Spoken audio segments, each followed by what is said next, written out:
Bueno, esperemos que salga bien esto. Vamos a arrancar. Estamos viendo conceptos generales de biología celular y molecular, que es la clase 2 para entrar en química genética.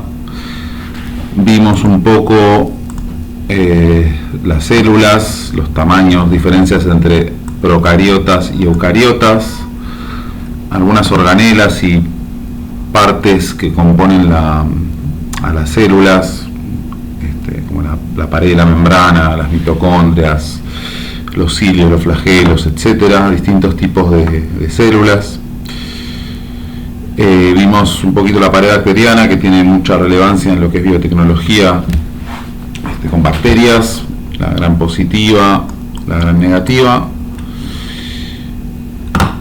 ¿Qué pasa con el núcleo? ¿Por qué está la información genética preservada acá adentro?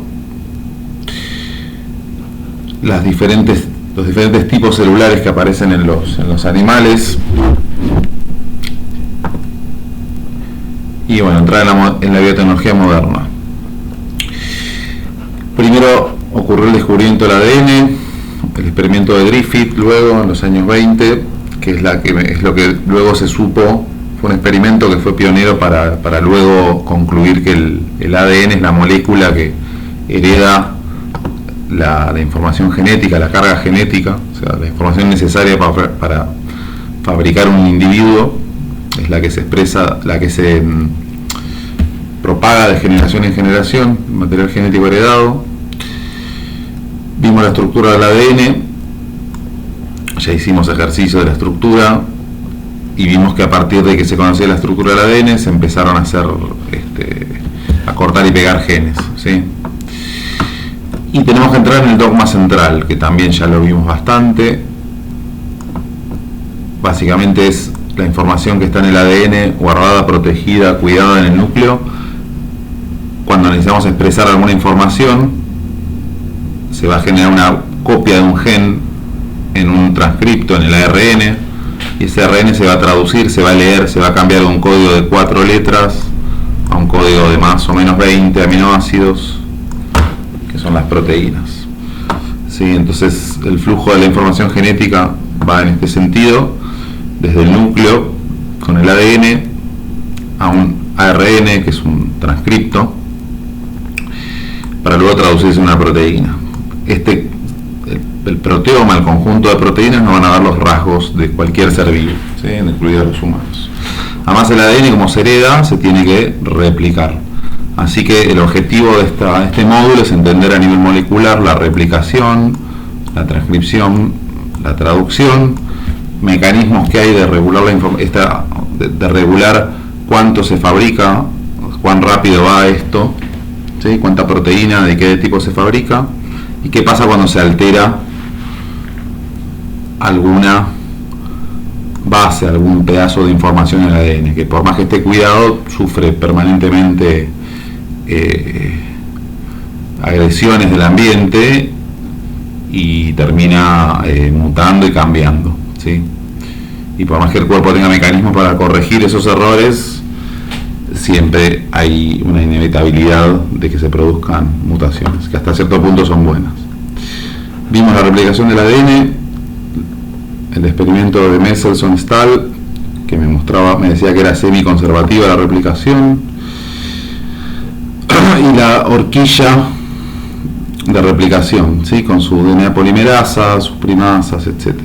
Vimos que iba en un sentido, siempre el sentido 5-3, el sentido de la vida. Y vimos que esto traía algunos problemas, como el acortamiento telomérico, que me registraba de alguna forma la edad de la célula, ¿sí? La hacía mortal, cosa que es necesaria, como vimos. Que había solo 2 momentos donde esto no pasaba: la embriogénesis y el cáncer, ¿sí? Y bueno, para hablar de lo que es el dogma central, tenemos que hablar de por qué las proteínas, ¿no? ¿Qué rol cumplen las proteínas?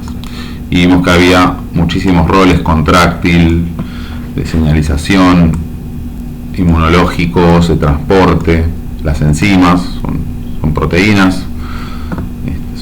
fundamentales y van a dar lugar a un montón de procesos bioquímicos que nunca podrían ocurrir si no estén y si no funcionan bien con la actividad que tienen que funcionar. Proteínas de almacenamiento, proteínas estructurales y receptores, ¿sí? Que son muchos de los blancos de las drogas que desarrollamos en el proceso de desarrollo de drogas. Vimos el proceso de transcripción, ¿sí? Donde la ARN polimerasa era la actriz principal, teniendo funciones de licasa y de polimerasa y varias otras funciones en un solo super complejo de proteína agregado.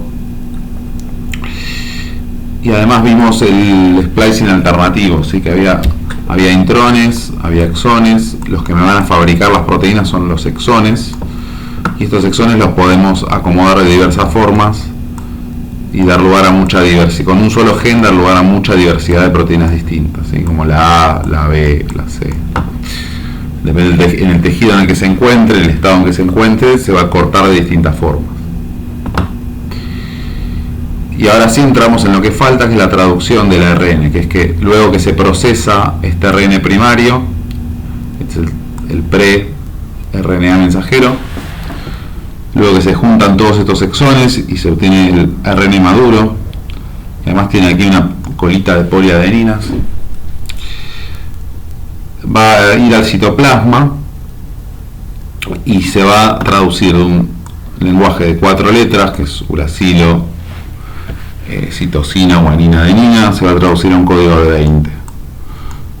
Puede ser 20, 22, depende del organismo. 20 aminoácidos, ¿sí? ¿Por qué pasa de un código de 4 a un código de 20? Porque la proteína es la que tiene la función, ¿sí? La que va a darme los rasgos, la que me va a dar el fenotipo. Entonces, estos 20 aminoácidos, estos 20 bloques de construcción me tienen que dar características químicas muy diversas, ¿sí? Porque en definitiva la célula es una máquina bioquímica, ¿no? Entonces, la función de cada proteína va a estar dada por sus características químicas. Por lo tanto, vamos a tener aminoácidos con carga negativa, como el ácido aspartico, el ácido glutámico, aminoácidos con cargas positivas, como la lisina, la arginina, la histidina. Vamos a tener aminoácidos, por ejemplo, polares, como la serina, la cisteína, ¿sí? Vamos a tener alifáticos, como la alanina, como la leucina, aromáticos, como la fenilalanina, el triptófano, ¿sí? O sea, vemos una diversidad química muy grande en el universo de aminoácidos, así que podemos clasificar de muchas formas, pero tenemos la posibilidad sí de fabricar moléculas con muchas cargas negativas, muchas cargas positivas, que formen puentes de hidrógeno, que acepten puentes de hidrógeno, que sean hidrofóbicas. O sea, hay polares, no polares, apolares, hay una combinación infinita de posibilidades, ¿sí?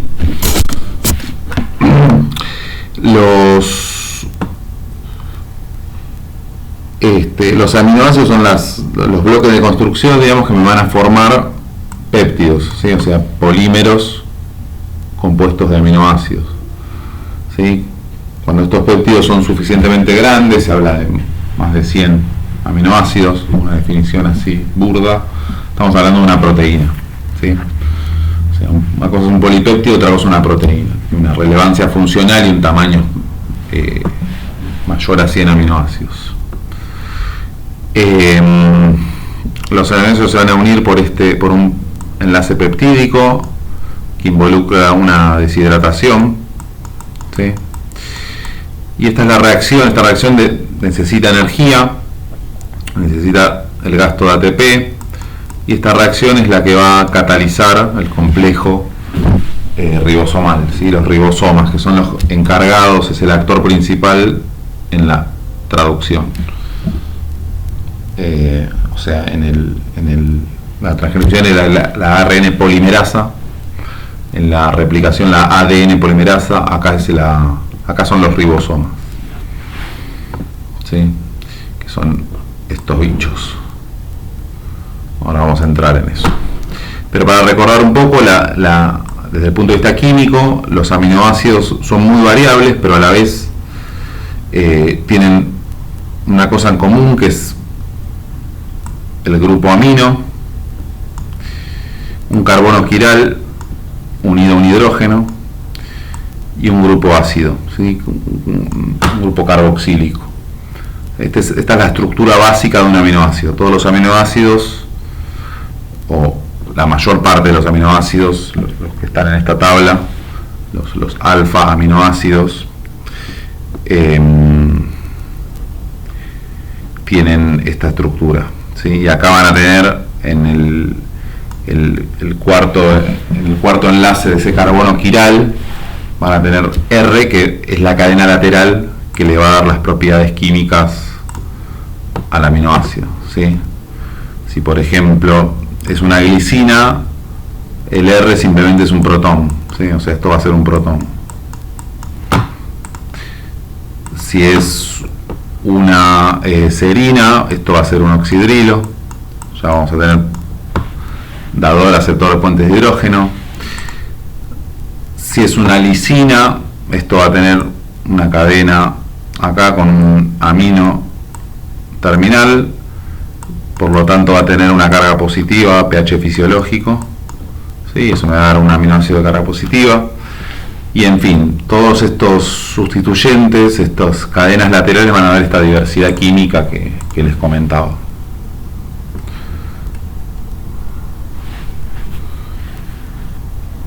Bien, entonces los aminoácidos van a estar en el citoplasma como unidades estructurales, como ladrillos de construcción, y lo que va a ocurrir es que cuando haya transcriptos, cuando haya ARN mensajero ya procesado, ya maduro, se va a ensamblar en esta cadena de ARN mensajero, se va a ensamblar el ribosoma, ¿sí? Como una subunidad grande y una subunidad chica, ¿sí? Le hacen como una hamburguesa. Acá se ve un poquito mejor la subunidad grande, la subunidad chica. Y lo que van a hacer es tener un canal por el que ingresan los aminoácidos unidos a un ARN de transferencia, que es este tRNA. Ahora vamos a ver un poco mejor esto. Va a ingresar a este sitio que se llama A, al sitio A, y va a quedar codo a codo con la cadena que se está formando, ¿sí? Entonces se va a formar el enlace peptídico, ¿sí? Y va a ir saliendo la proteína, la cadena polipeptídica. Y este tipo que estaba llevando el aminoácido, que es el ARN de transferencia, va a quedar vacío, ¿sí? Así que se va a ir por un sitio que se va a llamar E, de expulsión o de escape.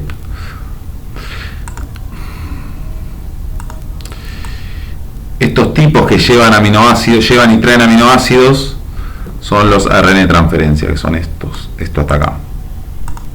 Hasta acá. Esto es un ARN de transferencia. Tenemos un ARN de transferencia por codón, ¿sí? ¿Qué es el codón? El codón, acuérdense que son estas tres letritas que vamos leyendo en el ARN mensajero, ¿sí? Siempre vamos leyendo a tres para poner un aminoácido. Entonces va a haber por cada codón, por ejemplo, este es el ARN de transferencia que se une al codón GAG, o sea que tiene el anticodón CUC complementario. Este siempre se va a unir acá a un aminoácido, ¿sí? ¿A qué aminoácido se va a unir? A GAG, que si vamos a esta tabla es el glutámico, el ácido glutámico, ¿sí? Entonces siempre va a haber una molécula de ARN de transferencia que reconozca GAG y que esté unida al ácido glutámico, ¿sí? Y así va a haber para todos los aminoácidos, y así va a haber para todas estas combinaciones de codones. ¿sí? CCU, UU, UUC, excepto para estos, ¿sí? Estos son codones de stop. Todos los demás tienen ARN de transferencia y cada ARN de transferencia está unido a un aminoácido.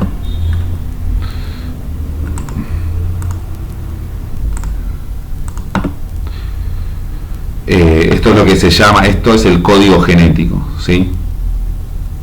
Código genético.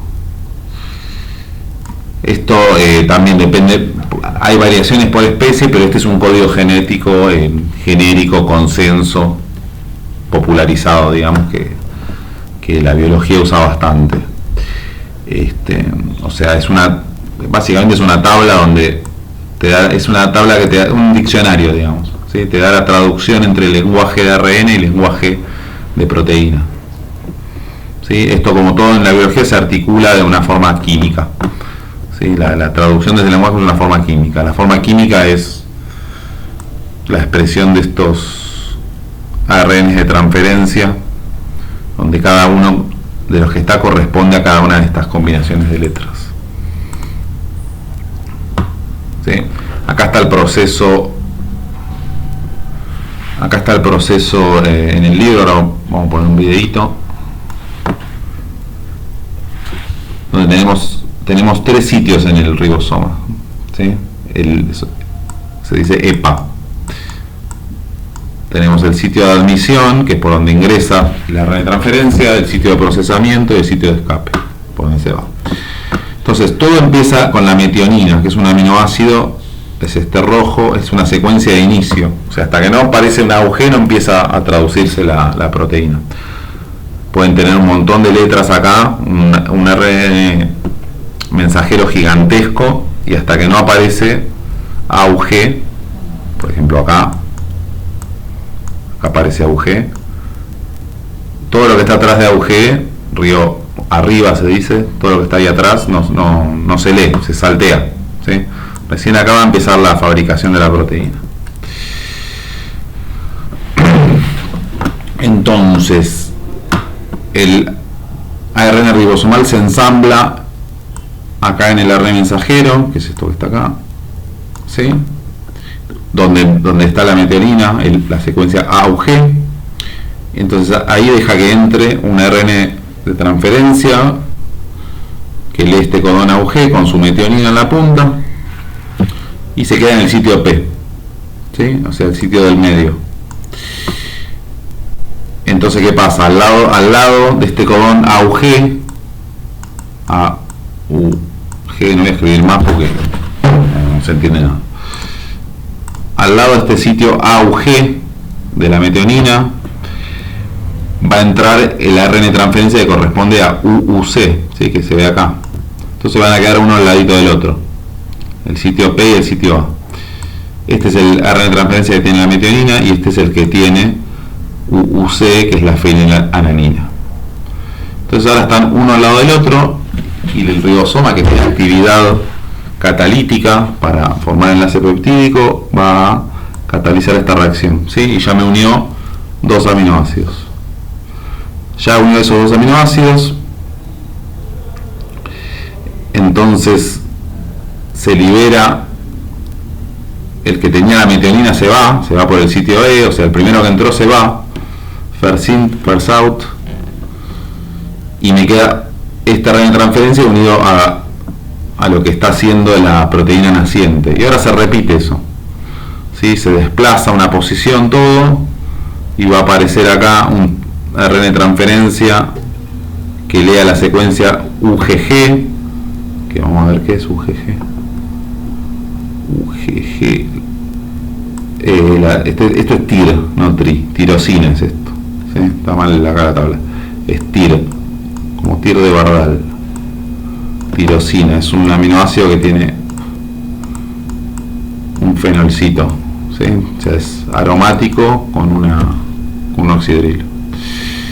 Entonces va a venir acá el ARN de transferencia que está unido a TIR y va a ocurrir la magia de nuevo, ¿sí? TIR se va a unir a Fe, tirosina, fenilalanina, va a quedar un tripéptido y se va a ir el que antes estaba acá, este ARN de transferencia se va y después entra otro, y así se va fabricando la proteína. ¿Hasta cuándo? Hasta que el ribosoma encuentre un codón de parada, como el UGA.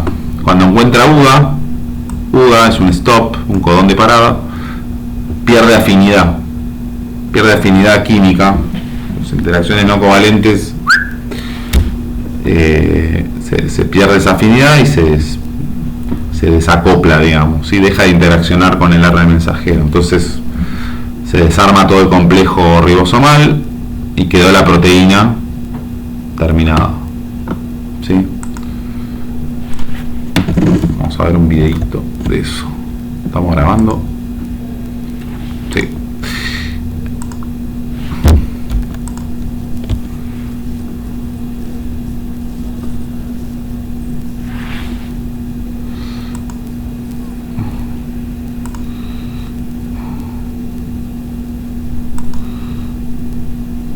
Esto creo que ya lo habíamos visto.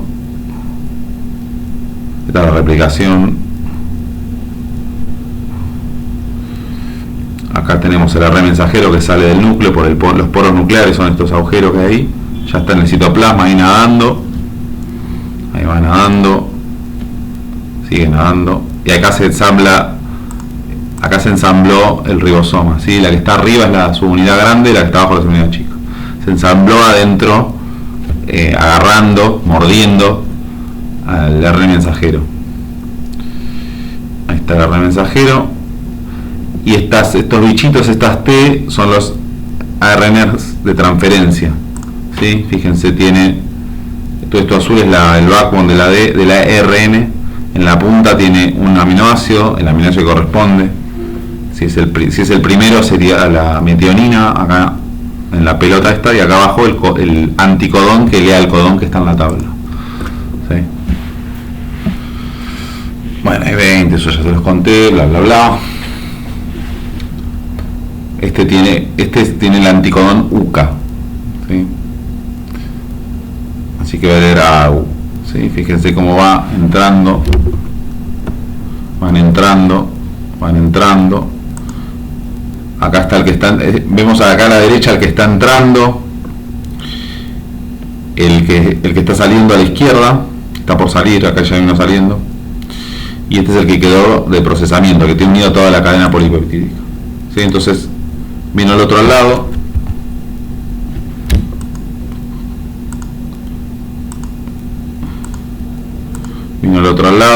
ahí hizo la reacción, el enlace peptídico se fue, se va, entra otro, y acá fíjense siempre el anticodón coincide con el codón, ¿sí? C con G, A con U con A. Entra otro,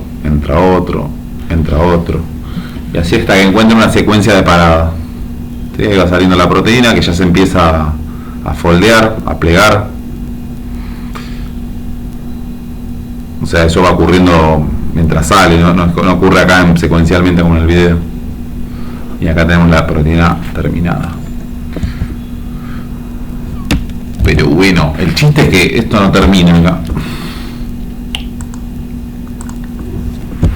Esto no termina acá. Hasta acá terminó lo que es el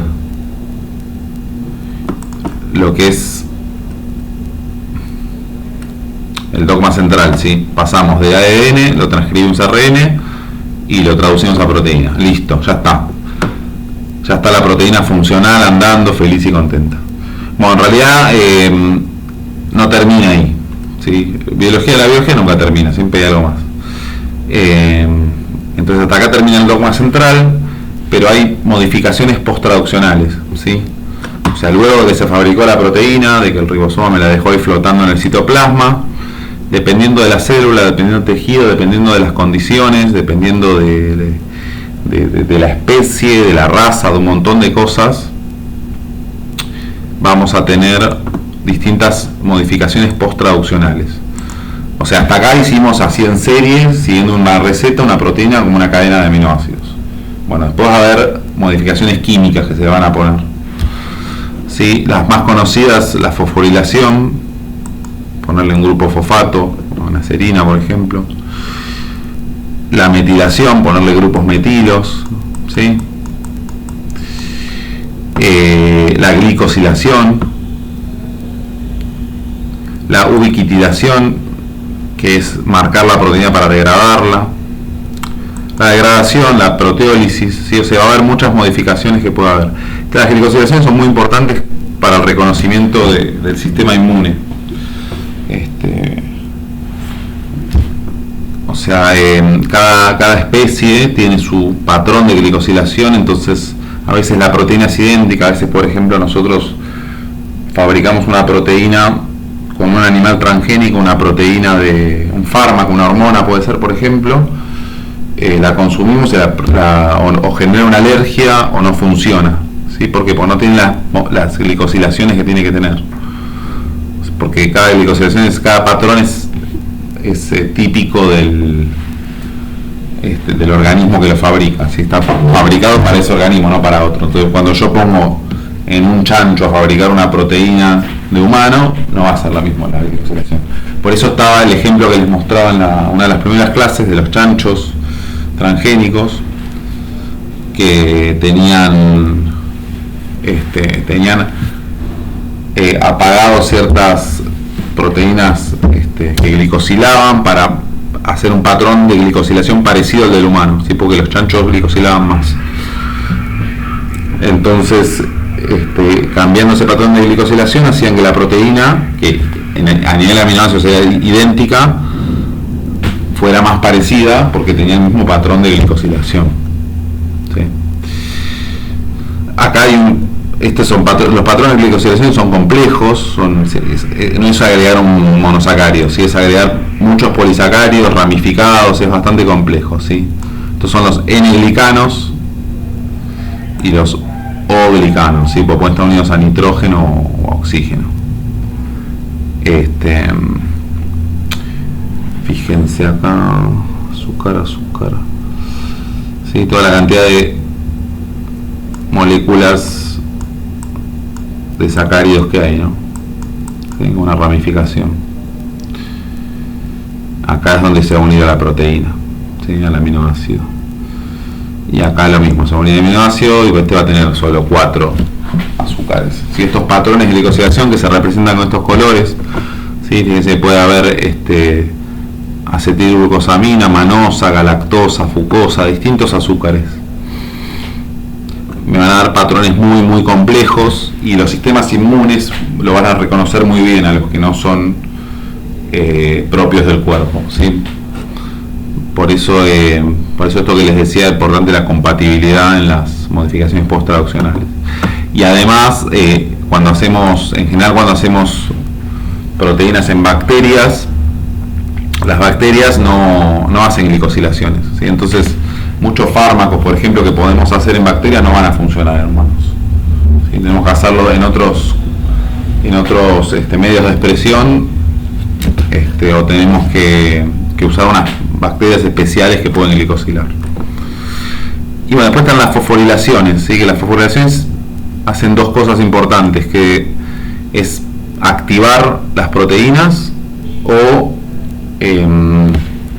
fijar la localización de la proteína, ¿sí? Si fosforilamos, piensen que vas a tener una carga negativa la proteína, entonces va a ser más difícil. Si yo lo lleno de carga negativa, va a ser difícil que atraviese una membrana, por ejemplo, ¿no? Entonces una forma de dejar adentro de la célula la proteína, sin tenerla fosforilada. Y además van a ser más reactivas, entonces las enzimas fosforiladas tienden a tener una actividad biológica más alta. Sí, eso es algo que ocurre mucho en el cáncer. El cáncer en general se activan glicosilasas y se hace que las enzimas que tenían cierto nivel de fosforilación estén mucho más fosforiladas. La fosforilación, perdón. Esta. ¿Sí? O sea, va a sobreactivar la proteína y me va a generar, por ejemplo, que se replique mucho la célula, todos los problemas que ya vimos que aparecen en los tumores. ¿Sí? Entonces, una de las cosas que más se estudia en oncología son las fosforilaciones, ¿sí? Que las hacen las quinasas.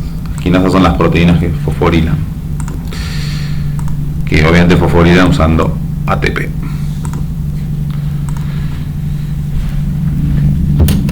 Después, o sea, hasta ahí ahora sí terminó, digamos. Después la proteína en un momento se va a degradar porque va a empezar a funcionar mal, y ahí se murió la proteína y ya terminó todo este derrotero que tiene la proteína, se acaba acá.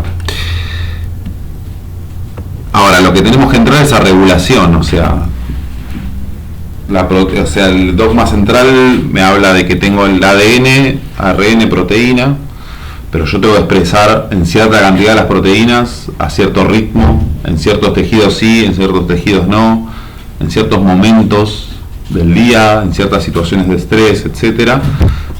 Tengo que fabricar o no, fabricar más o menos tal proteína, ¿sí? O sea, si fabrico una toxina, la voy a fabricar cuando haya, si soy una bacteria, fabrico una toxina cuando haya alguna amenaza, no voy a fabricar todo el tiempo, por ejemplo. Entonces, una de las cosas más críticas en biología es la regulación de la expresión, o sea, cómo regular la información, cuánto expresar y cuándo y dónde. Entonces, hay dos modelos que seguro los vieron en microbiología, que es en procariotas. Las procariotas son más sencillas desde el punto de vista genético, entonces resuelven todo de una forma más eficaz, así, más corta, más directa. Entonces tienen lo que se llaman operones. Acá tenemos el ADN de una bacteria, es el operón por lactosa, es el operón lactosa. Entonces tenemos todo este bloque de genes, que es todo el operón. ¿Sí? ¿Qué significa operón? Significa que hay varios genes que tienen que ver con un mismo proceso. ¿Sí? En este caso el proceso es el metabolismo de la lactosa, ¿no? Entonces los genes que codifican proteínas son estos, Z y A. ¿Sí? La galactosidasa, la permeasa y la transacetilasa.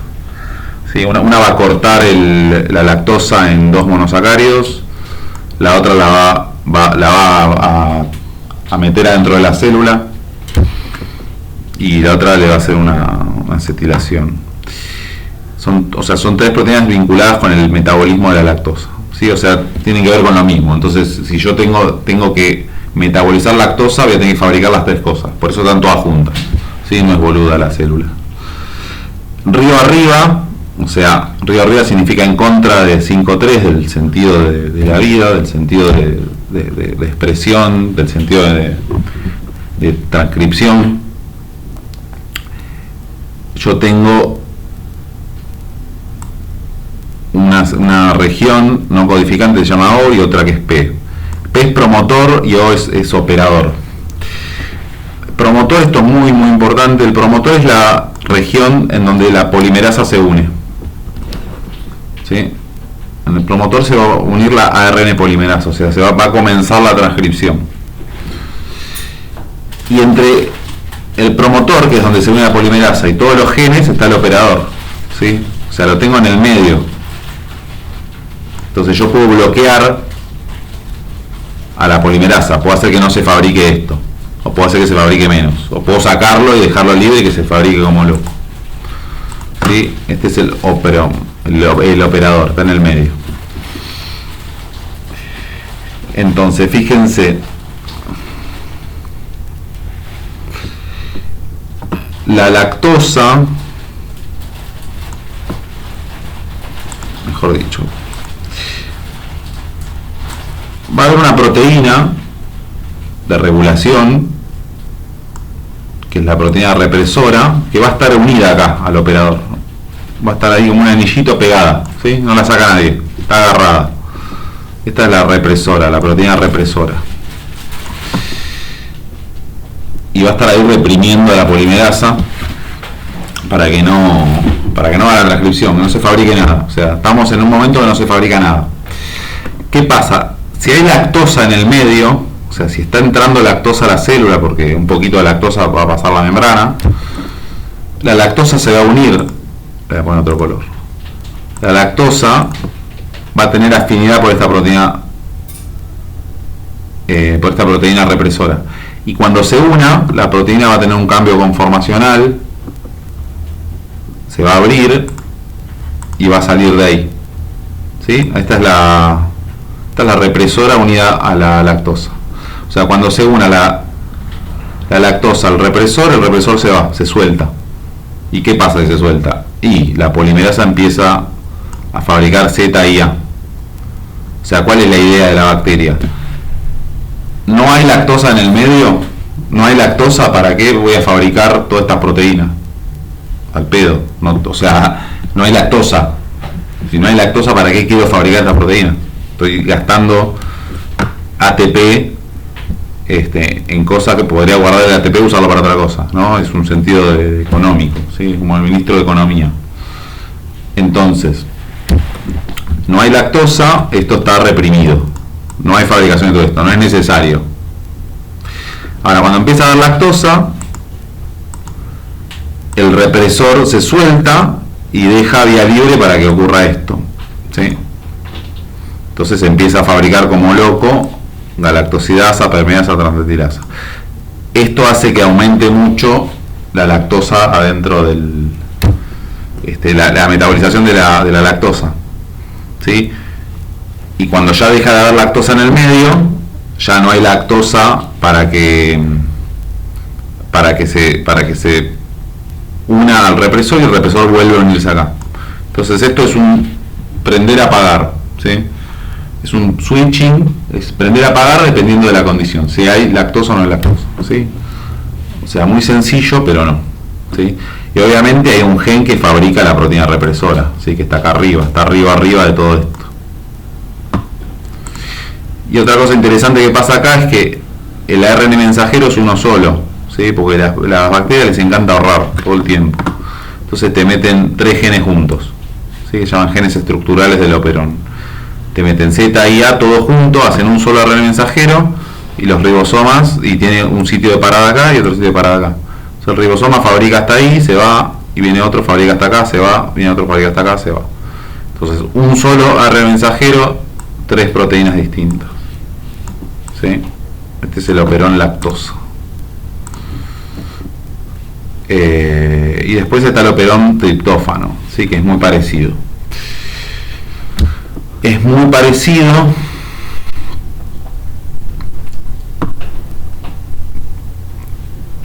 parecido. Pero acá acá lo que ocurre es que, ¿cuál es la idea acá? Si hay triptófano en el ambiente, que es un aminoácido, triptófano, como le quieran llamar, si hay en el ambiente, no lo fabrica. O sea, ¿para qué va a fabricarlo si hay en el ambiente? Y si no hay en el ambiente, empieza a prender los genes para fabricarlo, ¿sí? O sea, economiza recursos al máximo. Acá fíjense, los genes estructurales son 5, ¿sí? Van a fabricar 5 proteínas. 5 proteínas que están involucradas en la síntesis del triptófano, que es esta síntesis que les pongo acá. A partir de esta molécula tenemos a partir de esta molécula tenemos una serie de pasos de reacción que están catalizados por enzimas que vienen de estos 5 genes, ¿no? E y D van a participar en este paso y en este. C va a participar en este paso y en en la formación del anillo indólico. Y B y A van a participar en estos 2 pasos, ¿sí? Acá se le suma una serina, al grupo indol se le suma una serina, y el otro va a participar acá en esta conversión, en sacar todo este pedazo de la molécula, ¿sí? O sea, son todas enzimas necesarias para fabricar el triptófano a partir de este compuesto. Ahora, esto de nuevo se expresa si en el medio no hay triptófano. O sea, nos quedamos sin triptófano, ¿qué hacemos? Y ponete a fabricar. No hay, fabricar. Hay en el medio, llévatelo del medio, ¿sí? Entonces acá ocurre lo mismo. Si hay triptofano dando vueltas en el citoplasma, el triptofano se va a unir al represor y el represor me va a bloquear la transcripción. ¿Sí? Esta transcripción no va a pasar. Acá es al revés, fíjense, el triptofano se une al represor y cuando se une lo activa. Y en este era al revés. En el lactosa era al revés, cuando se unía la lactosa se bloqueaba la transcripción. Ven que me están llamando.